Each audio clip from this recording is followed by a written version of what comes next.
The story begins with a sudden and chaotic collapse of human civilization. The initial signs of the end times were all too familiar: a devastating global pandemic, outbreak of war, severe economic decline, and widespread food shortages. While humanity struggled to cope with these mounting crises, the true cataclysm came from an entirely unexpected source: the sudden appearance of terrifying, game-like monsters. Although exceptional individuals known as metahumans awakened with supernatural abilities to fight back, their powers were far from sufficient to stop the onslaught, leaving the world to descend into a bleak apocalypse. 3 days after the fall of society, a young man named Lee Jae-hyun remains isolated inside his spacious 100-square-meter apartment. Unlike the chaos outside, his immediate surroundings are quiet as he eats snacks and drinks. He explains his unusual circumstances. His family is not wealthy, and his father had heavily leveraged their assets, borrowing 200 million won from the bank to purchase this apartment. To qualify for crucial tax benefit, at least one family member had to reside in the unit for 2 consecutive years, a duty that fell solely on him. Because of this arrangement, he was staying in the apartment alone when the world suddenly ended. As he checks his phone, frustrated by the complete lack of network signal, a monstrous roar echoes from outside. Peering over his balcony railing, Jae-hyun is horrified to see a grotesque winged beast flying straight toward his window. The creature lunges violently at him, but before it can breach the balcony, it collides with a brilliant blue barrier. A system window appears, revealing a passive ability called Ultimate Shut-In House Decoration, passive LV1, which prevents any unauthorized entity from entering his home. While the barrier ensures his safety from outside threat, Jae-hyun quickly discovers its devastating drawback. Desperate to find a way out, he runs to his front door, only for the handle to lock firmly in place. A new system notification informs him that as a ultimate shut-in, he is strictly forbidden from leaving the house. He is completely trapped inside his own apartment. With no way to leave, survival becomes a matter of dwindling resources. The apartment's electricity has been cut off, meaning the home-cooked side dishes left by his mother will soon spoil, leaving him with only a few packets of instant ramyun. Just as despair begins to set in, a sudden chime rings out. The system alerts him that he has successfully hunted a level 23 Calican, awarding him a massive amount of experience points and leveling up his skills. Confused, Jae-hyun looks out over his balcony. He spots the dead carcass of the winged beast below and realizes that the creature died simply by crashing into his impenetrable defensive barrier. This accidental kill initiates a loot calculation, but the commotion also draws the attention of nearby goblins and monsters roaming the streets, who begin staring up his balcony with menacing glares. Once the system completes the loot calculation, a substantial sum of over 2.2 million won is deposited into Jae-hyun's virtual wallet. Instantly, the lights in the apartment flicker back on. The system explains that a new passive skill,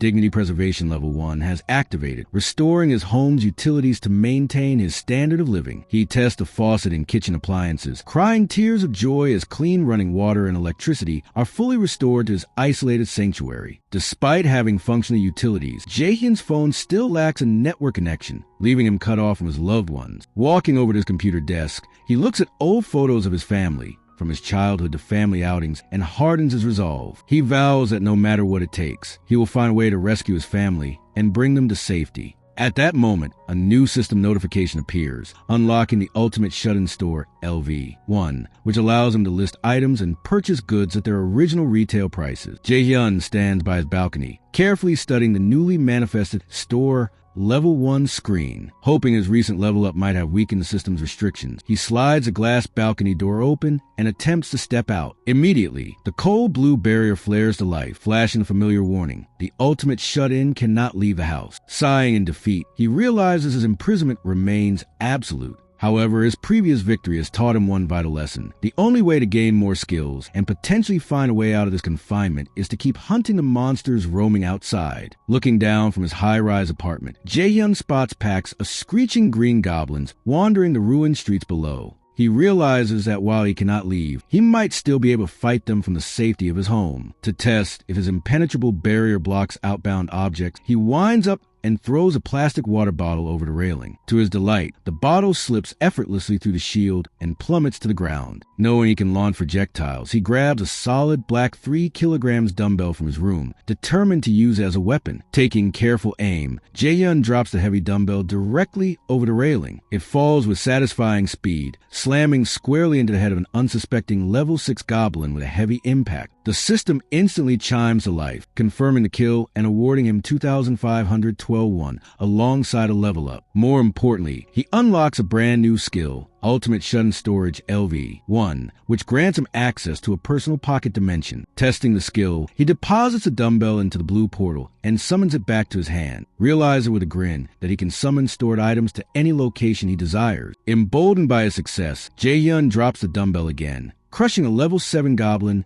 and earning more cash. However, the brutal killings do not go unnoticed. The screams of the dying monsters draw a massive, enraged horde of goblins, led by a towering, red-eyed chieftain. As the beasts gather at the base of the building, howling and pointing up at his balcony, Jae-hyun looks at his single remaining dumbbell in panic. He has no other viable weapons in his house, and he lacks the raw physical strength to throw heavy appliances like his TV or computer. Realizing he is completely outmatched, cold sweat runs down his face. In his moment of desperation, Jae-hyun remembers his newly unlocked system store. He opens the interface and decides to list his dumbbell as his very first product. The system scans a weight and lists it at 16,991, the exact retail price he originally paid for it online before the apocalypse. Realizing the store operates on pre-apocalypse market rates, and with over 2 million won sitting in his virtual wallet, Jae-hyun quickly buys several more sets of dumbbells. He summons one to throw, but quickly realizes that throwing them manually one by one is too slow to stop the gathering horde. Smiling as a brilliant idea strikes him, Jae-hyun decides to exploit his storage summoning rules. Since he can summon stored items to any coordinate he chooses, he targets the empty air directly above the goblin horde. He rapidly spams the summon command, materializing dozens of heavy 3 kilograms iron dumbbells high in the sky. The heavy weights rain down like a devastating metallic meteor shower, catching the goblins completely off guard. The relentless iron rain crushes the entire horde, including the elite chieftain, in a barrage of bone-shattering impact. As the dust settles over the crushed remains of the monster horde, the system floods Jae-hyun's vision with successful hunt notifications for level 5, 6, and 7 goblins, along with a massive influx of experience points. 54,661 is deposited directly into his virtual wallet. Looking down at the silent street, Jae-hyun grins with newfound confidence as the system asks if he would like to list additional items in his store. Jae-hyun carefully manages his resources, listing 10 household items in his newly opened shop, including dumbbells, instant ramen, bottled water, rice, eggs, and canola oil. This initial trading brings his balance to over 2.1 million won. However, as he stands in his living room reviewing the interface, a system chime catches his attention, revealing his wallet has decreased by exactly 1 won. He quickly realizes his dignity preservation passive ability, which keeps his apartment's electricity, gas, and running water active, demands a small,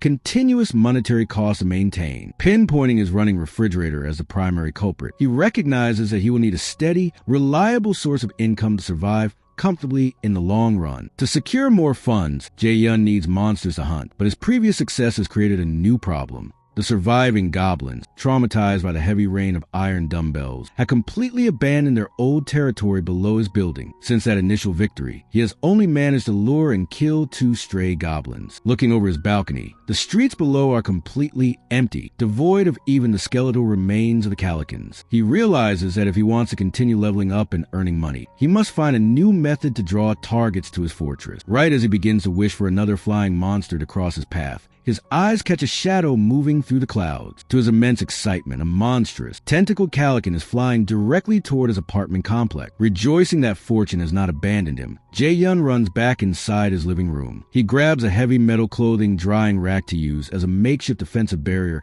and drags it out onto the balcony, standing his ground as the beast draws near. The Calican slams violently against his blue protective shield, screeching and clawing frantically in an attempt to breach his home. System warnings flare, alerting him that an unauthorized entity is attempting to force its way inside. Watching the beast repeatedly batter the barrier, Jae-hyun grows tense, wondering if the shield might actually fail. He knows he has to kill the creature, but he must do so close to the building. From his earlier goblin hunts, he observed that if survivors drag a monster's corpse too far away from his residence, the system fails to calculate the loot. To guarantee his payout, the kill must happen right at his doorstep. Searching his store interface for a weapon capable of taking down the beast in a single blow, Jae-hyun spots the listed canola oil and devises a brutal plan. He immediately purchases 10 bottles of canola oil, which materialize on his living room floor. After scooping them up, he rushes to the kitchen and empties every single bottle, into a large metal cooking pot. He places a pot on his stove and cranks the burner to its maximum setting, waiting until the oil is boiling and bubbling furiously. Using his system interface, Jae-yun lifts the pot of boiling oil back into his store, digitally preserving its lethal state. He then grabs a cigarette lighter and a makeshift torch crafted from paper wrapped around a wooden handle, igniting the torch into a roaring flame. He marches back out to the balcony where the Calican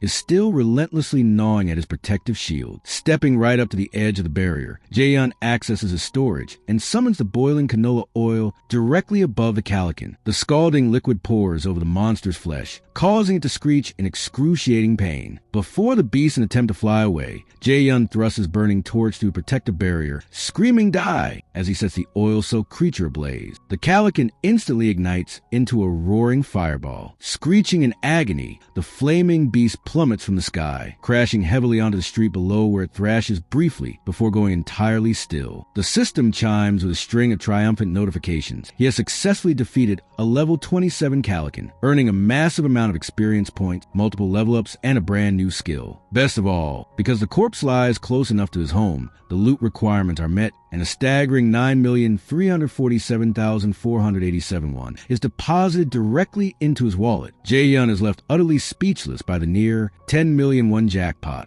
Before he can fully process his newfound wealth, a final system notification appears, stating that the requirements have been met and the house territory expansion has begun. The entire apartment building begins to violently rumble and shake, forcing Jae-yun to cling to the balcony railing in shock. A bright blue light envelopes the wall adjacent to his living room, dissolving the solid concrete into a glowing digital portal that expands his apartment's boundaries directly into the neighboring unit. Looking through the newly opened pathway, Jae-yun freezes in absolute disbelief. Sitting around a dining table in the dimly lit adjacent apartment is a terrified family of four, staring back at him in silent horror. As the heavy rumbling subsides, Kim Jae-yun stands frozen in his living room, staring at the newly dissolved boundary wall. On the other side, his neighbors, a family of four, huddled together in absolute terror. Suddenly, a series of blue holographic screens hover before his eyes, displaying the profiles of his neighbors. Choi Hyungjin, a husband in his late 30s, Park Hye-won, his wife, and their young daughters, 6-year-old Nayeon and 3-year-old Seoyeon. The system prompts him, stating he has discovered individuals who meet the requirements to be integrated into his household, and asks if he wishes to grant them citizenship. Curious about the system's rules, Jae-yun asks what would happen if he declined. The system chillingly responds that any being denied citizenship will be instantly expelled from the house territory, casting them out into monster-infested streets. Realizing that turning them away means certain death, Jae-yun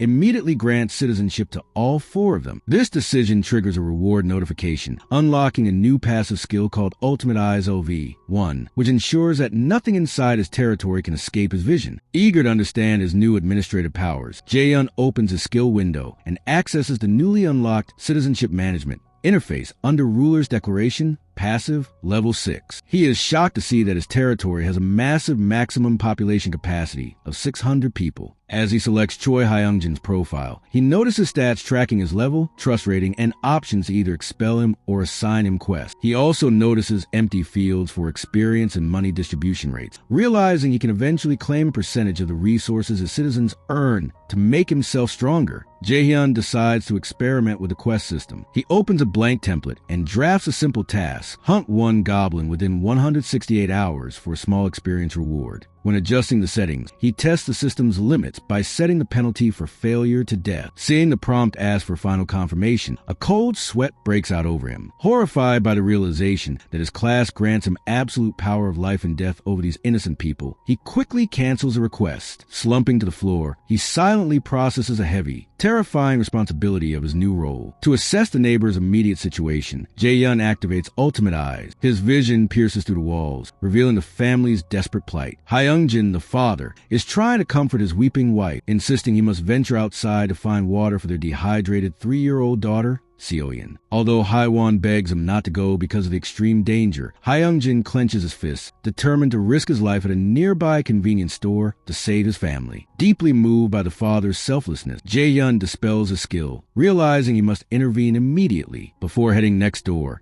Jae-yun opens his skill window to allocate the upgrade points he earned from defeating the Calican. He invests heavily in his shop, leveling store up to level 3. This upgrade increases his listing limit to 40 items and unlocks a unique restore function capable of turning old, worn items into brand new ones. He quickly uses the store to purchase fresh bottled water and Jeju tangerines. Next, he upgrades his dignity preservation to level 2, planning to share his running water and electricity with his neighbors in exchange for their cooperation. This upgrade unlocks a mysterious new feature, the ability to register vassals. Meanwhile, in the adjacent apartment, a heartbreaking scene unfolds as Hyungjin gears up in his jacket and backpack, clutching a golf club. He tearfully embraces his daughters, promising them he will return safely with food and water. As the little girls sob, remembering the terrifying day monsters chase them at a playground, a sudden knock on their front door startles the family. Hyungjin approaches the door with his club raised, sweating in fear, unsure if a survivor or a monster is on the other side. Just as the tension reaches its peak, the building rumbles from Jaehyun's territory expansion. Before Hyungjin can react, the side wall of his living room dissolves into a glowing archway. Hyungjin immediately lunges backward, throwing himself over his wife and children to shield them from whatever horror might emerge. He screams desperately, begging the intruder not to hurt his family. Instead of a monster, Jaehyun calmly steps through the portal holding 2 large grocery bags. He politely introduces himself as their neighbor,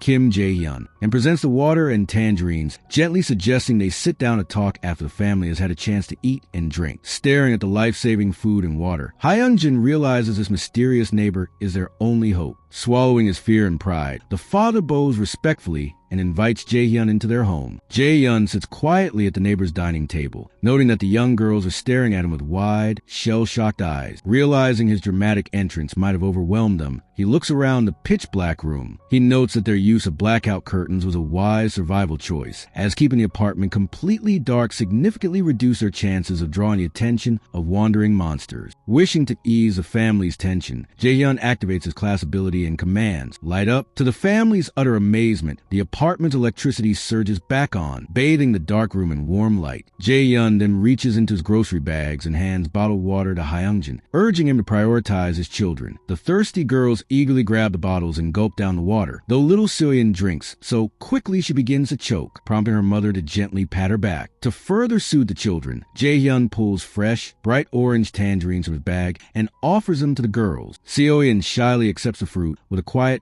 "thank you." After her mother peels a slice and feeds it to her, Seoyeon's eyes light up with absolute bliss. Seeing her sister's reaction, Nayeon eagerly begs for a piece of her own, and soon both children are happily chewing on the sweet fruit. This simple act of kindness triggers a series of system notifications. The trust level of the entire family increases, and Seoyeon's trust rating climbs past 50. This milestone unlocks her loyalty stat, which quickly surpasses 30, fulfilling the requirements for her to be registered as Jaehyun's very first vassal. Jaehyun reviews the vassal registration screen, but ultimately decides against finalizing it. While Seoyeon has met the criteria, she is only 3 years old and far too young to assist with any combat or resource gathering. Unlike his massive maximum capacity of 600 citizens, Jaehyun is strictly limited to registering only 10 vassals. Knowing these slots must be reserved for capable adults who can actually execute his orders, he turns his attention to Hyungjin, who is already level 9. However, because the father's trust rating is only at 31, Jaehyun realizes he must first find a way to earn Hyungjin's absolute loyalty before appointing him as a lieutenant. Before Jaehyun can devise a plan, Hyungjin awkwardly speaks up, thanking him profusely and confessing that he has no idea how his family can ever repay such immense kindness. Seizing the opportunity,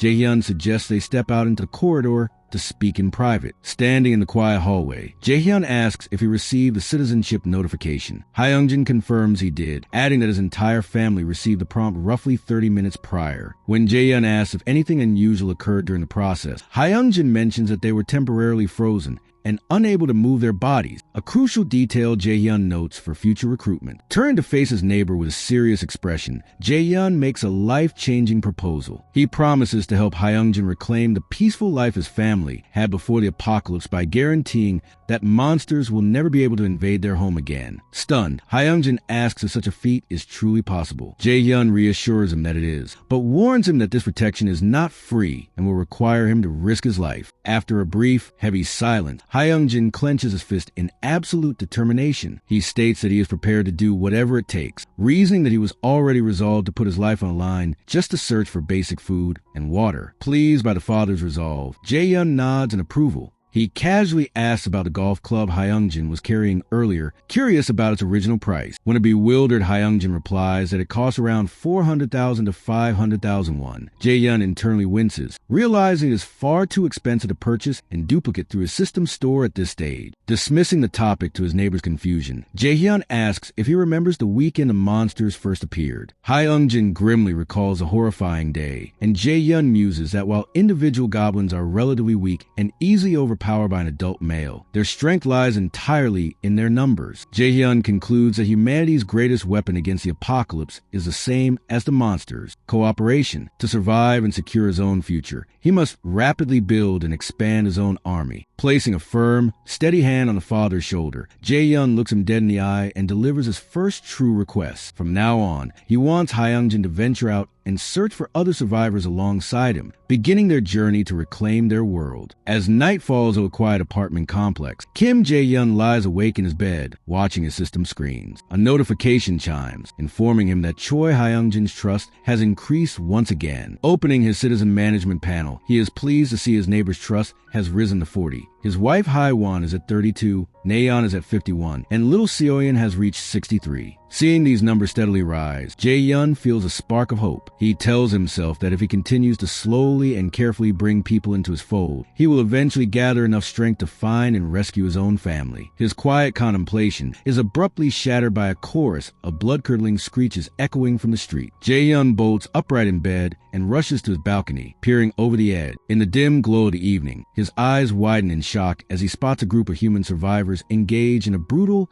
desperate skirmish against a pack of goblins. Jae-hyun watches with bated breath, feeling frustrated by his inability to directly intervene from his high vantage point. Below, the survivors fight tooth and nail. An athletic young man strikes down a goblin with a powerful blow, while an agile woman in a purple tracksuit fluidly wields double swords, cleanly slicing through two lunging beasts in a display of remarkable combat prowess. Looking up from her bloody work, the swordswoman's sharp gaze catches a light on the upper floors of the building. She spots Jae-hyun, who is frantically waving his arms from his balcony and shouting, "Over here," to guide them towards safety. Before he can call out again, his front doorbell suddenly rings. Turning back inside, Jae-hyun opens the door to find Hyungjin standing in the hallway, holding a large, heavy cardboard box. Jae-hyun steps aside and invites him in, but as Hyungjin attempts to cross the threshold, he is violently repelled by an invisible wall. A system notification flashes in front of Jae-hyun. Unqualified, you may not enter the house. Jae-hyun is stunned, quickly deducing that his absolute barrier blocks even his own citizens from entering his personal apartment unless they are officially registered as his vassals. Reaching across the invisible divide, Jae-hyun takes the heavy cardboard box from Hyungjin, who explains that he gathered every household tool and item that could possibly be used as a weapon. Looking over the collection of knives and toolboxes, Jae-hyun decides to put his plan into motion. He accesses a system store, purchasing 5 fresh bottles of water and 5 packets of instant ramen. In front of the bewildered father, Jae-hyun opens a blue hologram screen and assigns Hyungjin a quest: bring 5 bottles of water and 5 packets of ramen to the first floor and return. He explains to the amazed Hyungjin that completing this quest will reward him with experience points, much like leveling up in a video game, which will unlock greater rewards as he grows stronger. Hyungjin eagerly nods, accepting the mission with a determined expression. Hyungjin hesitates for a moment, expressing concern that venturing down to the first floor might be too dangerous. Jae-hyun reassures him, sharing his observation that the local goblins are primarily active in broad daylight and remain relatively dormant at night. More importantly, Jae-hyun reveals his master plan. The supplies left at the entrance are meant as a lure for the desperate survivors fighting outside. Once those fighters realize someone in the building has an abundant supply of fresh food and water,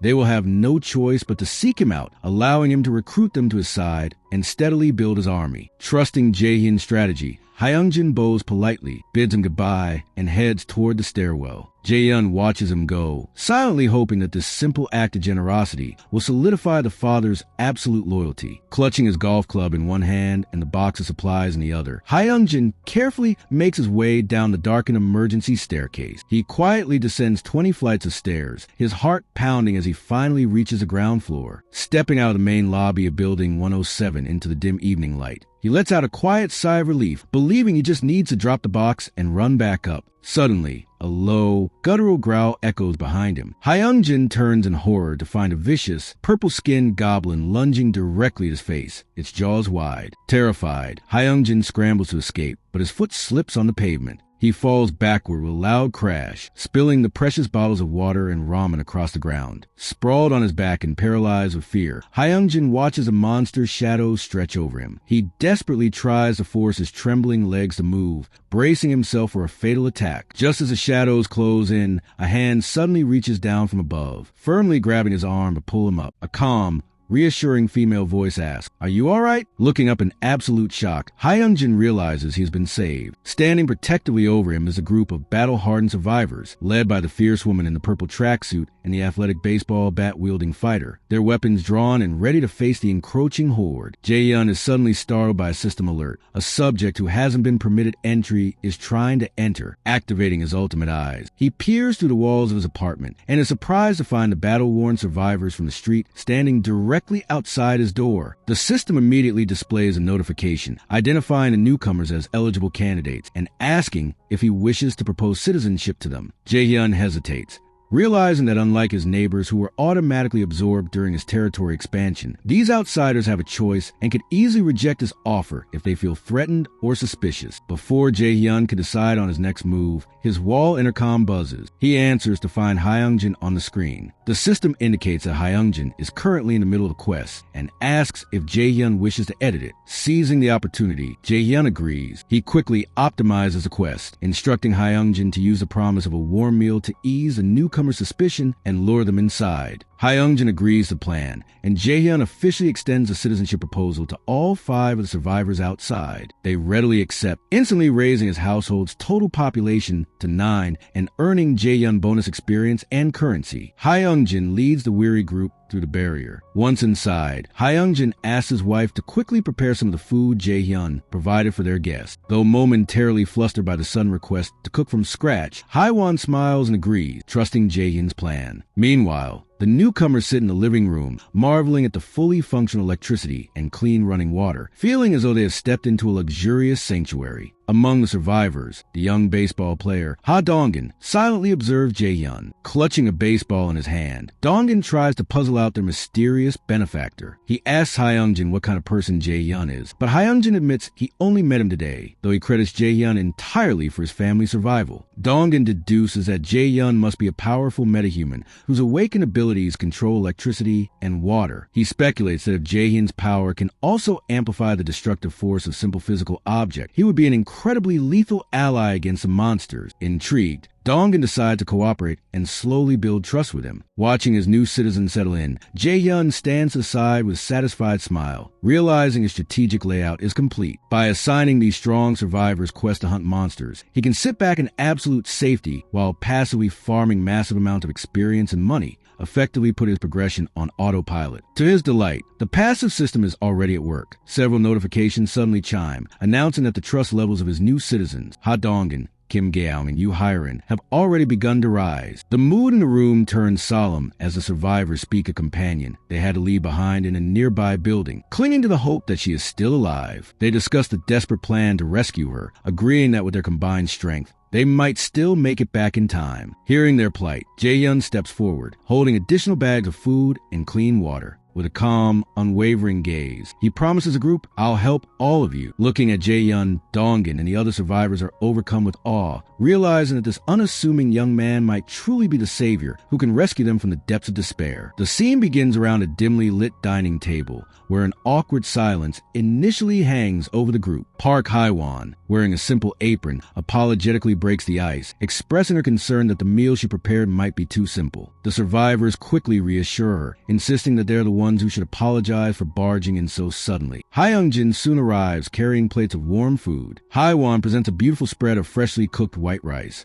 golden egg rolls, fried egg, and seaweed, explaining she made whatever she could. As the female survivor takes a bite of the savory egg roll, she is completely overwhelmed with emotion, crying out in tearful joy at how delicious it is. Moving the survivors to tears of gratitude, this simple feast triggers a system notification. Moon Byung-go's trust has increased. Jae-hyun sits quietly at the side, observing the heartwarming scene with a gentle smile. As the group finishes eating, they politely thank Haiwan and Hyungjin for the wonderful meal. The heavy tension of the apocalypse temporarily fades as the survivors relax in the warm, secure apartment. Little Neon, rubbing her tired eyes, murmurs to her mother that she is sleepy. Haiwan gently picks up her daughter, whispering a soft, "Okay, let's go in and sleep," and carries her to the bedroom. Once the children are safely asleep, the atmosphere around the dining table shifts back to the grim reality of their situation. Jae-hyun sits with the remaining survivors to discuss their next move. Dongin, the athletic young man, speaks up first, suggesting they focus on finding their missing companion on the 10th floor of a building. Byung-go, looking deeply anxious, quietly corrects him, explaining that the companion is actually his grandmother. When Jae-hyun asks why they didn't try to escape earlier, Byung-go explains that the main paths are completely overrun. Dongin chimes in to describe their previous attempt to find a way out. He explains that they tried to use the side roads of the apartment complex, which they hoped would be safer. However, they encountered a terrifying monster far more dangerous than any goblin they had ever faced. Staring into the darkness, they caught sight of a massive, shadowy beast with glowing purple eyes that resembled a giant wolf or a bear. Jae-hyun listens with growing concern as Dongin describes how the beast was locked in a fierce, bloody battle with a pack of goblins. It was only because the monster was completely distracted by the goblins that the survivors were able to slip past and escape with their lives. Dongin admits that the darkness made it impossible to identify the exact nature of the beast, but they all knew they couldn't avoid it forever. Jae-hyun nods, acknowledging the grim reality, but Dongin looks down,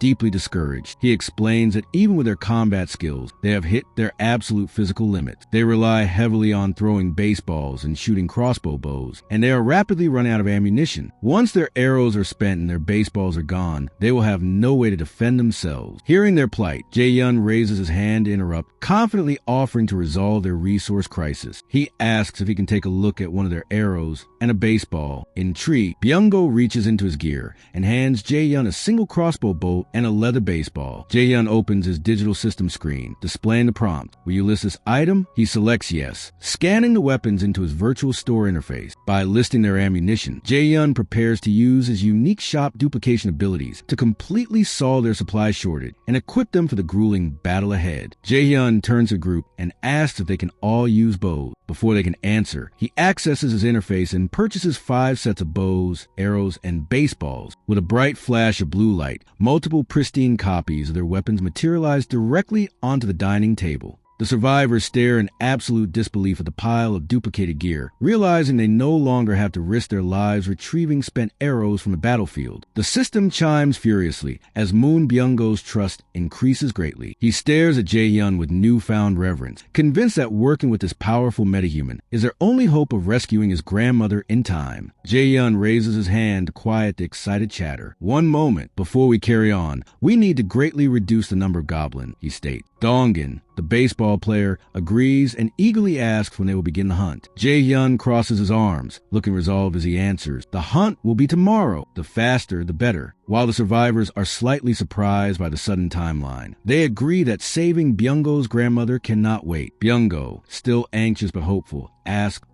just how will we do that?" Jae-hyun's face is shown in a tight close-up, a confident, knowing smirk playing on his lips as he replies, "We'll use a bait strategy." After proposing his bait strategy to the group, Jae-hyun tells everyone his plan. The survivors gather around, thinking how they can implement the plan. Dongin and the woman look at the plan with keen interest, agreeing that it has a solid chance of succeeding if everything goes smoothly. The young man with glasses remains cautious, noting that their success depends entirely on executing each step without error. Meanwhile, a system notification flashes in Jae-hyun's vision, confirming that his neighbor, Choi Hyungjin, has successfully completed his quest, prompting the next phase of their survival plan to begin. Jae-hyun takes a moment to review his citizen management panel. Noting the progression of his household, he realizes that by spending his accumulated funds, he can directly upgrade his registered citizens, raising their stats and abilities to turn them into powerful combatants. He focuses on Hyungjin, who has proven his reliability. Suddenly, a brilliant blue aura of system energy envelopes Hyungjin, startling him. Hyungjin looks down at his hands in disbelief as a surge of raw, unnatural power courses through his veins. The system announces that Hyungjin's registration is complete, granting him the passive skill, Strength of a Gorilla, which multiplies his physical strength by 5 times. However, when the system asks Jaehyun if he wants to spend 1 million won to level Hyungjin up further, Jaehyun nearly chokes in shock at the exorbitant price, though he internally accepts the necessity of the investment. Hyungjin's wife notices Jaehyun's sudden look of anguish and asks if something is wrong. Sweat dropping, Jaehyun quickly waves it off and asks Hyungjin how he feels. Clenching his fists as the blue energy crackles around him, Hyungjin grins, stating he feels 10 years younger and stronger than ever. Satisfied that his neighbor is now a formidable powerhouse capable of leading the vanguard, Jaehyun hands him a duplicated crossbow,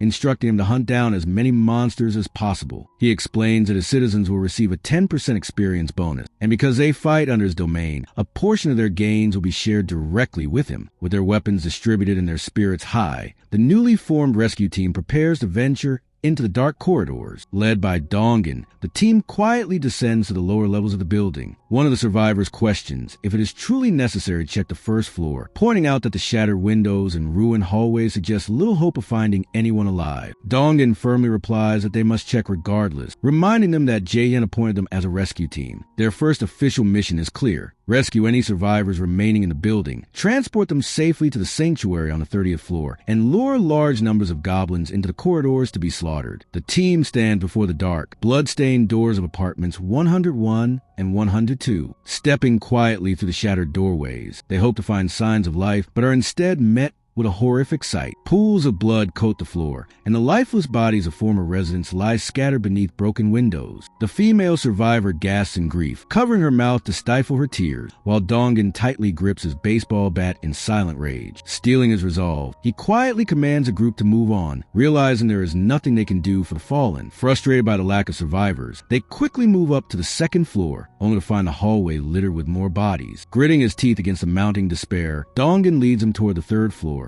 but their loud knocks on the apartment doors are met only with chilling silence. Refusing to give up, they climb the concrete stairs to the 4th floor, where Dongan knocks furiously on a door, shouting that they are a rescue team. This time, the metallic click of a lock echoes through the hallway, and the door creaks open to reveal a gaunt, exhausted man peering through the crack in disbelief. Desperate and weak, the man asks if they are truly a rescue team and begs for water. Dongan immediately reaches into his backpack and hands him a fresh bottle. Overwhelmed with gratitude, the resident, named Hong Young-soo, fully opens his door, revealing 2 other survivors who have been hiding in the dark. Young-soo apologizes for his paranoia and introduces himself, gladly agreeing to join them. As they shake hands, the survivors share the incredible news of the sanctuary upstairs, promising the newcomers running water, electricity, and hot showers. The rescued residents are overjoyed, and the young girl eagerly drags her father toward the stairs, urging him to hurry. Back in his apartment, Jaehyun watches his system panel chime with massive updates. His household population has successfully grown to 40 citizens, unlocking a massive 90% bonus to all experience points and gold his citizens earn. With 40 survivors successfully rescued, Jaehyun's apartment sanctuary has become a bustling, lively hub. To maintain order, Jaehyun coordinates the living arrangement, placing the children, women, and elderly safely inside Hyungjin's adjacent flat, while the remaining able-bodied survivors set up camp in the spacious, newly protected corridors. Dongan meets with Jaehyun to report that they have thoroughly swept every floor up to the 29th, finding 40 people who have been hiding in their homes since the onset of the apocalypse. Jaehyun commends their effort, highly satisfied with their initial progress. To oversee the next phase of their survival, Jaehyun activates his ultimate eyes skill. His vision sweeps through the building, observing the survivors coordinating various tasks to fortify their new home. He watches some carrying heavy furniture, others laying heavy electrical and communication cables down the stairwells, and Dongan alongside another man hauling a massive storage drum to secure water reserves. Confident that his citizens are highly capable and motivated, Jaehyun dispels his skill, turns to Dongan with a sharp smile, and announces that it is time to initiate the 2nd stage, the Goblin Hunt. Back in the hallway, Dongan gathers the combat-ready survivors to brief them on the tactical operation. Pointing to a detailed blueprint of the building's underground levels, he explains that their goal is to flush out and eliminate the goblin nest nesting in the basement parking lot, beginning with B1 and eventually clearing out B2. While a few survivors express anxiety about the sheer number of goblins and the danger of getting cornered in the dark, the tracksuit-wearing archer confidently pats her crossbow, promising she can take them all down. Dongan reassures them that with Jaehyun's newly duplicated weapons, they have the ultimate upper hand. Suddenly, their discussion is cut short by a chorus of hostile screeches echoing down the hall. A pack of feral blue-skinned goblins with glowing red eyes suddenly charges down the corridor. Reacting instantly, the archer draws her bow and fires a glowing, high-powered arrow that pierces straight through multiple targets in a single shot. Following her lead,